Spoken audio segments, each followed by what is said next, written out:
नमस्कार, मैं हूं आपके साथ श्रेया गुप्ता और आप देख रहे हैं टीवी द्वापरा। और अब खबर सीधा दिल्ली विधानसभा चुनाव 2025 की, जिसका सियासी घमासान अपने चरम पर है। चुनावी रण में हर पार्टी अपनी रणनीति के साथ आगे बढ़ रही है और इसी कड़ी में भारतीय जनता पार्टी ने गुरुवार को अपनी चौथी सूची जारी कर दी है। इस लिस्ट में 9 और उम्मीदवारों के नाम शामिल किए गए हैं। अब तक भाजपा ने अपनी कुल 4 लिस्टों में 68 सीटों पर प्रत्याशी घोषित कर दिए हैं। 2 सीटें जदयू और लोजपा यानी कि रामविलास के लिए छोड़ी गई हैं, लेकिन इन सब के बीच चर्चा का विषय है नूपुर शर्मा। भाजपा की चौथी लिस्ट में भी उनका नाम शामिल नहीं है, तो क्या नूपुर शर्मा भाजपा की सरप्राइज कैंडिडेट होंगी? इस पर सस्पेंस बरकरार है। तो आज की इस खास रिपोर्ट में हम भाजपा की चौथी लिस्ट नूपुर शर्मा पर जारी कयास और अन्य अहम राजनीतिक समीकरणों का विश्लेषण करेंगे। लेकिन उससे पहले याद दिला दूं, देश और दुनिया की तमाम खबरों से जुड़े रहने के लिए आज ही टीवी द्वापरा को सब्सक्राइब कर लीजिए और बेल आइकन के बटन को जरूर टैप कीजिएगा। और अब सबसे पहले आपको बताते हैं भाजपा की चौथी लिस्ट में शामिल 9 उम्मीदवारों के बारे में। सबसे पहले बवाना से रविंद्र कुमार, वजीरपुर से पूनम शर्मा, दिल्ली कैंट से भुवन तंवर, संगम बिहार से चंदन कुमार चौधरी, ग्रेटर कैलाश से शिखा राय, त्रिलोकपुरी से रविकांत उज्जैन, शाहदरा से संजय गोयल, बबूरपुर से अनिल वशिष्ठ, गोकुलपुर से प्रवीण निमेश। इन नामों में कई चर्चित चेहरे हैं। ग्रेटर कैलाश से शिखा राय को टिकट दिया गया है, जो सीधे आम आदमी पार्टी के मंत्री सौरभ भारद्वाज को चुनौती देंगी। वहीं वजीरपुर में कांग्रेस की राष्ट्रीय प्रवक्ता रागिनी नायक के खिलाफ भाजपा ने पूनम शर्मा को उतारा है। और अब बात करते हैं उस नाम की जिसे लेकर हर किसी की नजरें भाजपा की लिस्ट पर टिकी थी, नूपुर शर्मा।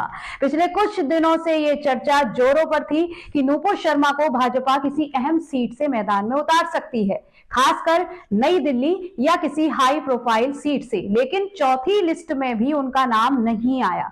अब ऐसे में यह सवाल उठ रहा है कि क्या नूपुर शर्मा भाजपा की सरप्राइज कैंडिडेट होंगी? राजनीतिक विश्लेषकों का मानना है कि भाजपा उन्हें आखिरी समय में एक रणनीतिक कदम के तौर पर उतार सकती है। वहीं भाजपा ने अब तक 4 सूचियों में 68 सीटों पर अपने उम्मीदवारों की घोषणा कर दी है। बाकी 2 सीटें सहयोगी पार्टियों जदयू और लोजपा के लिए छोड़ी गई हैं। वहीं भाजपा की पहली लिस्ट 4 जनवरी को आई थी, जिनमें 29 उम्मीदवारों के नाम थे। खास बात यह थी कि नई दिल्ली सीट से अरविंद केजरीवाल के खिलाफ प्रवेश वर्मा को टिकट दिया गया था। वहीं कलकाजी सीट पर मुख्यमंत्री आतिशी को टक्कर देने के लिए रमेश विधूड़ी को उतारा गया। दूसरी लिस्ट में 29 नाम शामिल थे, जिसमें 9 पार्षदों को भी मौका दिया गया। कई सीटों पर नए चेहरों को उतारा गया, जबकि कुछ जगहों पर पुराने नेताओं की सीटें बदली गई। तीसरी लिस्ट में सिर्फ एक नाम था, मोहन बिष्ट। उन्हें मुस्तफाबाद सीट से उम्मीदवार बनाया गया। वहीं दूसरी ओर कांग्रेस और आम आदमी पार्टी भी चुनावी मैदान में अपनी पूरी ताकत झोंक चुकी है। कांग्रेस ने गुरुवार को अपनी छठी और आखिरी सूची जारी करते हुए सभी 70 सीटों पर अपने उम्मीदवार घोषित कर दिए हैं। इसमें तिमारपुर से लोकेंद्र चौधरी और रोहतास नगर से सुरेशवती चौहान को टिकट दिया गया है। वहीं आम आदमी पार्टी पहले ही अपने सभी उम्मीदवार घोषित कर चुकी है। पार्टी ने इस बार बड़े बदलाव किए हैं। मनीष सिसोदिया की सीट पटपड़गंज से बदलकर जंगपुरा कर दी गई है। वहीं मंत्री सौरभ भारद्वाज ग्रेटर कैलाश से चुनाव लड़ रहे हैं। साथ ही दिल्ली की जनता के बीच चुनाव को लेकर जबरदस्त उत्साह है, जिस दौरान हमने ग्रेटर कैलाश और नई दिल्ली जैसी हाई प्रोफाइल सीटों पर जनता की राय भी जानी। ग्रेटर कैलाश की जनता का कहना है कि यहाँ की लड़ाई सौरभ भारद्वाज और शिखा राय के बीच दिलचस्प होगी। शिखा राय स्थानीय मुद्दों को लेकर सक्रिय है।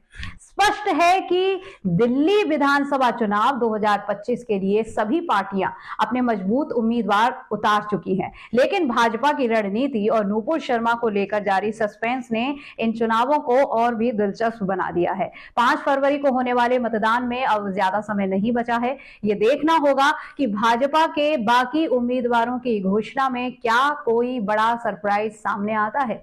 या फिर नहीं।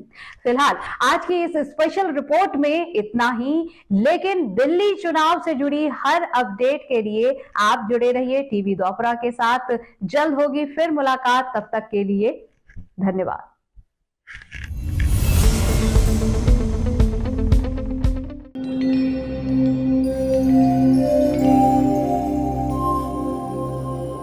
टीवी द्वापरा, संभवामि युगे युगे। अगर ये प्रोग्राम आपको अच्छी लगी तो लाइक, शेयर और कमेंट करें। टीवी द्वापरा के प्रोग्राम्स को हमेशा देखने के लिए सब्सक्राइब करें, बेल आइकॉन दबाएं।